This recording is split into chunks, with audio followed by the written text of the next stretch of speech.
Hello, my name is Tennyson E. Stead. I am a working screenwriter, I'm a working script doctor, and welcome to The Right Stuff. Before we start any of the other lessons I have planned for you, we're going to take some time and talk about what is bound to be a pretty controversial subject. We're going to talk about writing fundamentals as it pertains to screenwriting. The concepts we're about to discuss are not concepts that writers get taught in literature or journalism studies. The concepts we're about to develop are concepts you learn in acting theory, actually, and scene work. And because these concepts tend to strike writers as a little bit controversial, we're going to take a second, we're going to set things up with a little bit of dramaturgy. Before the 1980s, basically before Wall Street started running Hollywood, the studios were run by show people, not always scrupulous show people, but they worked with writers they trusted. Specifically, most of the time, they hired playwrights to do their writing for them, which means that the writers who were writing movies were people who were trained in scene work, who were trained in acting theory, and who had a classical performance background. When people talk about how Hollywood has lost something important or magical since the golden age of cinema, it's the scene work training. When Wall Street came in and they started managing the studios, they hired writers that they trusted. People in Wall Street don't read plays. They read literature, they read exposés, they read newspapers. So they hired novelists and journalists to start writing movies, and that's where we lost the connection between the writing and the actors. So a lot of the stuff that we're going to talk about here is going to be stuff that you probably haven't heard before. But mastering these fundamentals is going to put you as a writer in a position where you can do things that people in Hollywood have forgotten how to do. If you get this part right, and I speak from personal experience, there's a whole lot of things that you can afford to get wrong. Let me also mention that the concepts that we're going to discuss in this class do not pertain to literature at all, okay? In many ways, the advice that I'm going to be giving you is the exact opposite of what you should be doing if you're writing literature or journalism. Most screenwriters working in Hollywood today will agree that a good screenplay allows the characters to drive the narrative instead of allowing the narrative to drive the characters. Okay? The problem that we run into is that most of our screenwriters understand that concept very esoterically. They're thinking of it thematically. They're thinking, well, the characters are dealing with the narrative in a very personal way, in their very own way. So of course the characters are driving the story in terms of the nuances, in terms of the details that arise and boil up, and in terms of, the theme and the psychology that emerges. It's all coming from the characters, from deep inside. That's not what we mean when we talk about the difference between active and passive storytelling. In the mechanical sense, what we're saying is that great stories on the stage and screen are made from the efforts of our characters to accomplish overwhelmingly challenging goals. Okay? So there's a difference for the audience between watching a movie and waiting for something to happen. Right? If a character is doing something with a lot of intent and a lot of effort, the audience is watching because the effort is what people watch. The one thing that people will always watch is somebody doing something they really shouldn't be doing. So our job is to make sure that every actor on the stage or screen is always doing something they really shouldn't be doing. And they need to be doing it for their own particular reasons and not because the story told them to. Right? That is what action means. If a character is trying to become president, then that character is going to need to build a campaign. They're going to have to get to know, the voter base that they're trying to court. They're going to have to eventually start raising money and spending money and putting themselves out there, and eventually the rest of the country or the world or whatever is going to find out that they're running for this office, and all the people who are trying to win that office, as well, are going to come looking for them and either trying to work them out of the race or gauging their relevance or whatever. That character they are going out and they're creating the narrative. There's no story if they're not running for office. They're the one who's initiating the conflict. Okay? Every character needs to be initiating their own conflict. You don't want the conflict to come to the character. You want the character to go get the conflict. Why? Why do we want this? Because an actor who is doing something forces the audience to watch them. Okay? Every acting performance has two basic parts to it. It has an action, it has a motivation. I'm doing this because I have this compulsion. Okay? I'm running for office because I believe I can change the world. As long as that person understands the importance of changing the world, they're never going to stop running for office no matter what happens. They have an action and they have a motivation. They're going to go find their own conflicts. The audience can watch them because running for office is very challenging and they're probably going to fail. You want to write the character who's probably going to fail. You don't want the character who can just do it, right?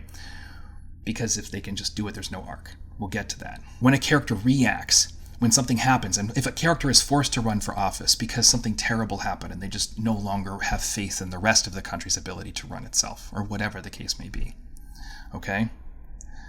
Then the actor's job isn't necessarily to do the thing and force the audience to watch. The actor's job is to react to the event itself.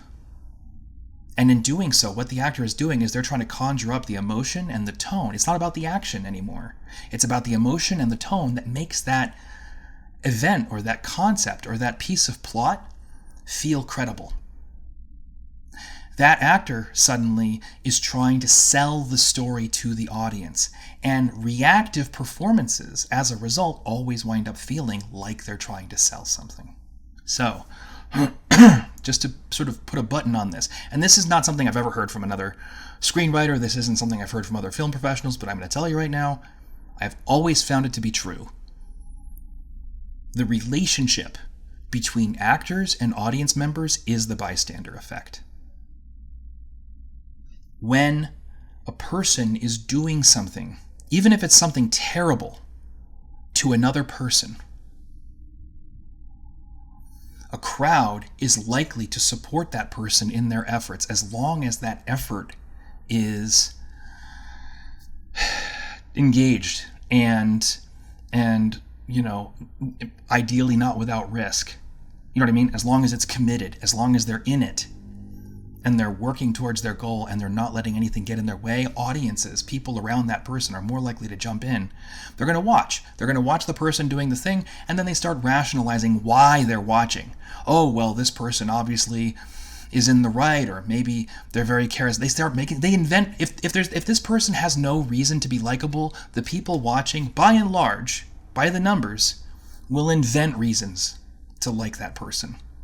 Whereas, if a person is being victimized, if a person is having something done to them, if a person is the passive recipient of events, it does not matter how sympathetic that person is. You can't sell a character so sympathetic that the audience will not resent and dehumanize them. They can't watch them. So they start rationalizing why that is. They start inventing reasons to hate this person. When a person is doing something, we root for them. When a person is having things done to them, we dehumanize them. Systemically. It's part of the human condition. It's called the bystander effect. And an actor's job is to utilize the bystander effect to humanize their character. We want to make sure that every single actor always has an action. Okay, so 2 quick things to talk about in the context of this that apply to any kind of screenwriting you might be doing. The first is the arc. A character's arc is their own fault. It's their own responsibility. Even when there are forces beyond that character's control at work. Because the character is the person forcing the conflict. Okay? Let's say you have a character running for president in a totalitarian regime. All right? That character obviously is not responsible for the totalitarian regime, but they're not reacting. We're going to have a non-reactive story. So they're not just running to do away with the bad government. They are running because they believe in the potential of their country. They want good leadership for their country. They want to take their country someplace powerful and strong and positive and free. So they're going to run. Okay? As soon as they put their name on the ballot, those black vans are going to start looking to pick them up, which means they need to build a political movement, and they need to have a network of support. They need to be able to get around from rally to rally without getting caught. They have to build all of that before it's clear to the opposition that they are running for this office. So you've got them building up, and then eventually they have to put their name on the ballot to win the election. So they put their name on the ballot, the black vans start rolling out and looking for this person. This person's trying to, build a winning campaign at this point. This is not a winning fight. It can't be. Because if it is, the character doesn't have any profound change to undergo, right? The idea of catharsis is a literary concept. Catharsis is something we as writers do to our characters. That's not what's happening here. This character is doing something to themselves in order to accomplish something bigger than themselves, right? So they've picked a fight that they can't win. They are making an effort to accomplish something overwhelmingly challenging. They're gonna get caught, or they're gonna get killed, or something. And then what? Let's say they get killed, and let's say they've built a movement. Then the campaign manager is going to have to find it within themselves. The torch gets passed. Someone else picks up the action who's not ready for it, and they have to find a way to move the campaign forward and finish what they started. Or if this character themselves gets caught, put in prison, they run the campaign from prison. They have to find a way. Now you're Nelson Mandela. You have a story. As long as you don't stop trying to accomplish the thing that you set out to achieve. The arc is something the character does to themselves. They pick the fight, and even when things get impossible, even when they have destroyed all the resources at their disposal and all the goodwill that they've built and any chance of success, that's when they have to dig even deeper and change something profound within themselves in order to move the effort forward, because it turns out that what they're trying to achieve is something bigger than themselves. The arc is the character's fault. Everything is a product of the action, of the efforts of the character to accomplish their goal. That's the first thing. The second thing we need to talk about is conflict. Conflict, again, is not something we do to the character as a writer. Conflict is the simple product of more than one character trying to accomplish more than one goal with the same resources, right? In this totalitarian regime, you have a revolutionary leader trying to win an election. You also have a totalitarian trying to win an election, right? And this totalitarian, just like the revolutionary leader, has an action. They're not just reacting to the rest of the world, because we want this character to be real too. We want this character to be compelling and strong and human and interesting. So we want them to be humanized. We want to understand the problems that we're facing in our culture and making this project, whether it's a movie or TV show or whatever, right? So this character isn't just like, oh gosh, the West is yelling at me and I need to run an election. No, this character is probably trying to make money. They're probably trying to sell their economy and their government to the wider world as not that bad. They're trying to convince the rest of the world to do business with them, and they need to establish a baseline of ethics. And the rest of the world has said, well, you need to hold free elections if you're gonna be able to export products. Okay, we'll hold a free election, and I'm gonna make my money. How are they dealing with the fact that someone is running against them? How do they deal with that? In a way that serves their interests, not stupidly. They're playing to win, and they understand what these foreign partners, what these other nations want to see, so they're going to make sure that they see it.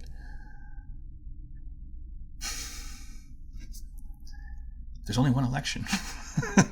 One of these people is going to lose. Everyone's trying their best, and the harder one of these characters tries to accomplish their goal, the harder the other character has to try to even have a chance.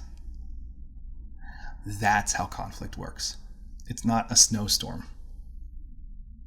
You know what I mean? It's not the literary man versus nature, man versus man. It's not thematic in nature. It's mechanical in nature.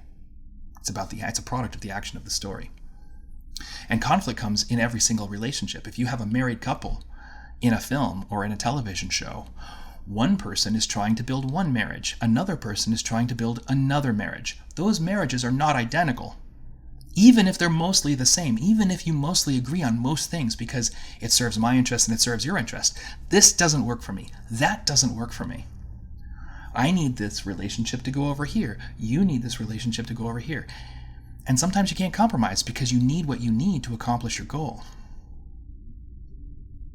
Conflict exists in every single relationship because there are always ways in which characters are trying to use the same resources to accomplish their own respective goals. Action is the essence of character and it's the essence of story, and this is what we mean by that. Okay? It's not just make it visual. It's not find the visual elements of the story. That's not the big picture here. Actors perform actions, and there's a huge difference between action and reaction. So our job as screenwriters is to give those actors fantastic, compelling, strong, motivated, and challenging, overwhelmingly challenging actions to perform. So going forward, we're going to talk about, how these concepts apply to different dramatic structures. We're going to talk about how these concepts apply to the nuances of screenwriting, and if there's any goals you have in your writing career, that whether it's a detail, how to accomplish some kind of effect, or whether it's a specific kind of story that you want to write, or whatever the case may be, if we haven't addressed that particular issue in these videos, please ask me. You can find me on my socials. Thank you very much for being here for the right stuff, and I'm looking forward to learning with you.